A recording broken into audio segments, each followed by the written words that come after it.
Angin puting beliung dilaporkan melanda wilayah desa atau kecamatan Karangpandan, Kabupaten Karanganyar pada Rabu 21 Januari 2026 sore.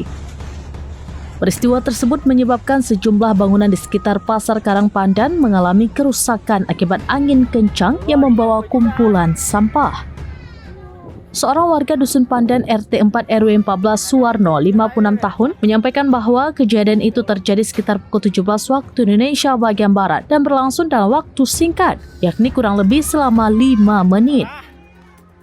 Ia mengungkapkan bahwa saat peristiwa berlangsung, ia melihat kumpulan sampah berterbangan di jalan alternatif Karanganyar Karangpandan. Suwarno juga mengatakan bahwa angin puting beliung tersebut mengakibatkan kondisi di dalam pasar Karangpandan rusak. Ia menjelaskan bahwa atap pasar berterbangan, kursi-kursi berhamburan, serta banyak warung mengalami kerusakan. Menurutnya, sampah yang berterbangan sempat naik ke udara, berputar, lalu merusak atap dan warung-warung di dalam area pasar. Ia menambahkan bahwa kejadian tersebut merupakan yang pertama kali terjadi di wilayah tersebut. Meski demikian, Suwarno memastikan tidak ada korban jiwa karena pada saat kejadian pedagang malam belum berjualan dan aktivitas pedagang pagi telah berakhir.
Download Tribun X sekarang, menghadirkan lokal menjadi Indonesia.